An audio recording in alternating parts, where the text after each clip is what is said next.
Coach, you came from the WXV1 last year into the WXV2, and a lot of expectation coming into this tournament, and you go on to win it in that manner. Can you just take us through the journey, of having to pick the girls up from WXV1 disappointment coming into this tournament? What was it like? What were some of the challenges you faced, and how proud are you of the team? Firstly, exceptionally proud of everyone, like players and staff alike. Everyone's worked exceptionally hard since January, and I think it was always tough going into Pack 4, which ultimately ended up meaning we were in WXV2. We didn't get much prep going into that at all. We had like 8 days together and then into that comp, which is always going to be a challenge. And we have learned and developed as a group so much over the last sort of 6 months. The group never kind of questioned things, they just pulled together. And although we weren't getting the results on field early on, no one ever questioned that. They could see the growth that we were still making in certain areas of our game and off field, and that's kind of meant that we've managed to get these 3 wins at this comp, and WXV2 is not an easy competition to be playing rugby in. There's some really good sides here, sides that are really experienced. They've been full-time for a number of years. We didn't come into this competition taking it lightly in any shape or form. We knew that we had to be absolutely on top of our game and to step up to be able to get the wins that we have. So congratulations to the Wallaroos and also qualifying for the World Cup. Just your thoughts on the whole campaign for you, and especially having been hosted here in Cape Town. How was the whole experience for you going to the Cape Town? Experience here in Cape Town has been incredible over the last 3 weeks. Everywhere we've been, we've had a really warm welcome. Facilities been great. We've been really well looked after. I think for us, obviously, having the 2 warm-up games prior to WXV was a real benefit, although the results weren't probably what we would have liked to have seen. I think we learned a lot from those, both on the field and off the field. And then for the girls to group together, coaching staff to stay with us, keep consistent with their messaging, and for the girls to come out over the last 3 weeks with the performance they have, it's pretty special. And incredibly proud of the group. I think we've learnt a lot. We've still got a lot to learn, probably a lot from that game to take away and learn from as well, but I think we're heading in the right direction, and it's a pretty good place to be at the moment leading into World Cup next year. And just to the coach, in terms of your preparation for the World Cup, do you feel you are on track, and are there things that you need to work on still to get you ready for that World Cup next year? Yeah, there's 100% still things for us to work on, and it's an ongoing. We're obviously, as a nation, we've only got 85 tests in total. Our most capped player tonight was on 33. Yeah. So we have to really accelerate our game understanding and our learning to be able to catch up with these other countries, because the talent is there and the desire is there. We just need to really, really focus on our kind of game management and how we work on that. Skipper, can you talk us maybe through your relationship, the team's relationship with the management, the coach, assistant coach, and so forth? How influential have they been in this tournament in particular, on the team? Some of the calls and the decisions they've made. How would you say the type of influence they've had? Yeah, it's been a really big year for us. We've had a lot of changes through management as a whole, all of our coaching staff, S&C staff, even to a lot of our sort of sideline staff, and a lot of changes within players as well. But I think the whole group's come together, and management in particular has been really influential in how we work together on the field and off the field. We've had a really big emphasis this year on building those relationships and that connection, because when you're playing a sport like rugby and you're putting your body on the line for 80, 90 minutes, that's such a crucial part of it. And I think the compassion and the just the pure passion and joy that the staff have come in with this year. A lot of fresh faces, new faces in the playing group as well. Everyone's excited. Everyone wants to learn. Everyone wants to work hard for each other. And I think when you get to the last 10 minutes and it's a game like that, you can see that out there. And in games like this and test match footy, I think that can be sometimes the difference in those last final minutes. So it's been incredibly important for us. I think, management as a whole has come in with a really positive influence on the group, and a great group of girls as well makes it all that much easier. The women's game is growing, and there's lots of room for growth as well. And I think we need more men to come into the space to support. How special was it for somebody like Sia Kulisi to hand over your jerseys, but also to show interest, genuine interest in the women's game? Yeah, I think that's incredibly special. Someone of Sia's backing in the rugby world, and I think just global community is it's really special. And for him to come in over the last couple of weeks and, as you mentioned, show a genuine interest, know our players by name, know what their strengths are, know what they've done in recent games, and to turn up on a week off after a long campaign himself and with the Springboks, I think that's pretty special. And it sends a pretty cool message to the rest of the world that there's something exciting happening in the women's space in rugby at the moment. And I think we've seen that with competitions like WXV starting up, more games across the globe, more teams added to World Cup next year. It's a really exciting spot and it's moving forward quite fast. So for him to get on board, support it, call out the rest of the world to get behind us as well, it's really special. And hopefully it's caught a couple of eyes and everyone else is ready to stick around now for the journey.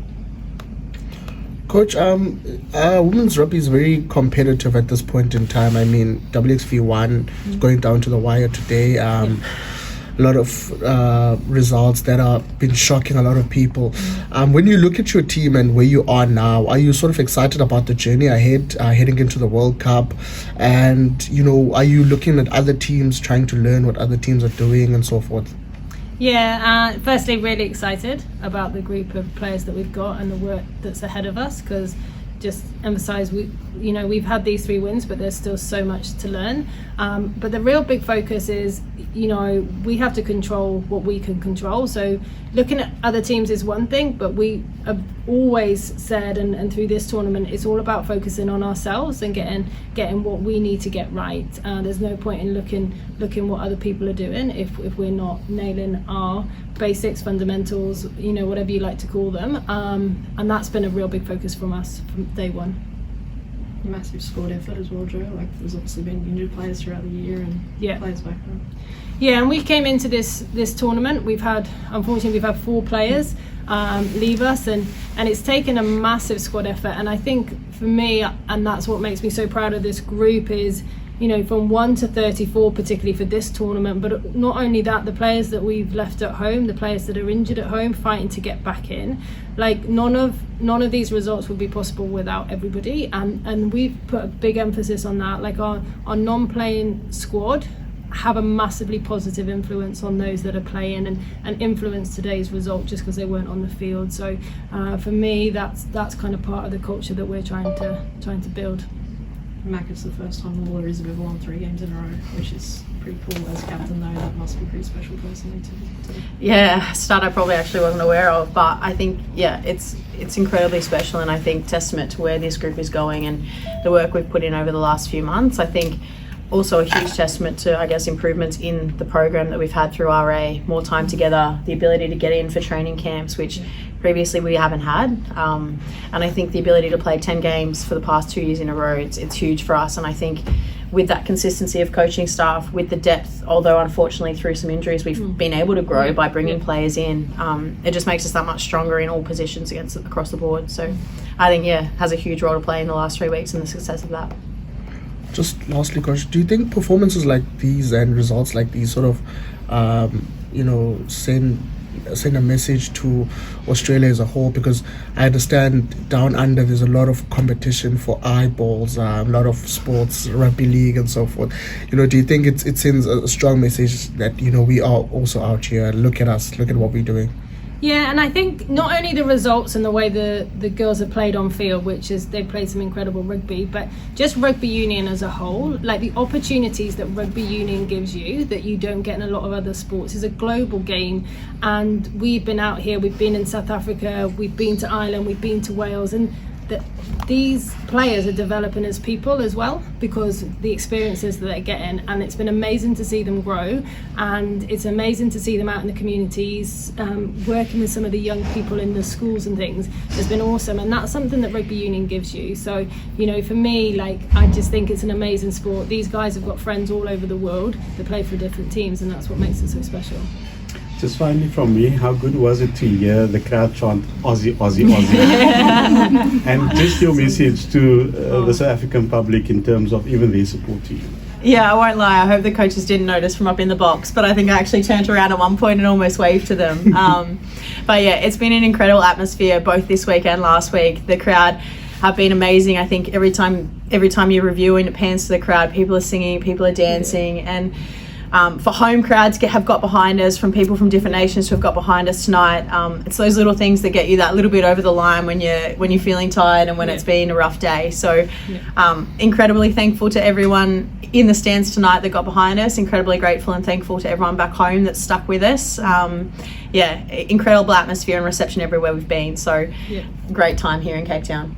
Yeah, I just want to echo that, because the South Africans have really got behind us, and as much as we've enjoyed, like, we've taken so much from the visits we've had, and then to see that crowd tonight support us, it really meant a lot, and I know it really lifts the girls. So a massive thank you to all the people that came out to support. It's been awesome to see the crowds come in over the last couple of weeks.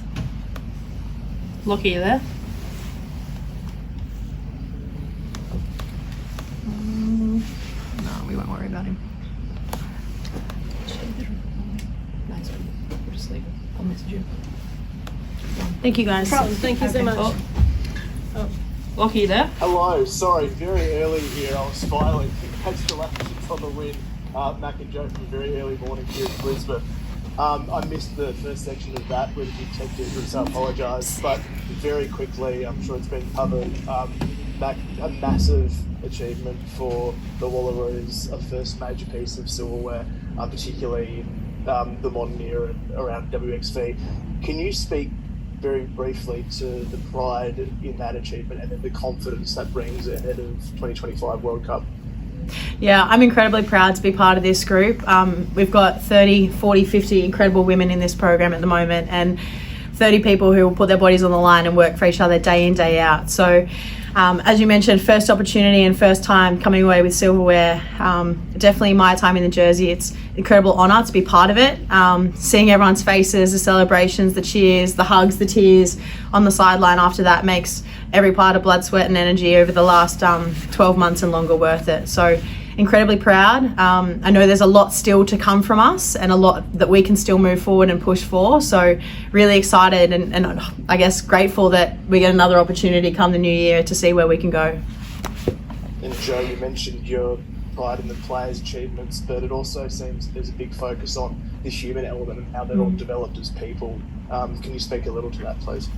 Yeah, I think for us from day one, the focus on kind of developing players as people as well as on field has been a real focus. The culture side of it has been really important to us. How we connect as a group off field has been huge, and to see the relationships grow amongst the squad and to see how they've connected, especially over the last few weeks, has been awesome to see. And I think when it comes down, and Max said earlier, to those last few minutes, and it did it in South Africa and we did it again tonight, but they get behind each other and they've got each other's backs, and that's something that comes from that time together, that connection.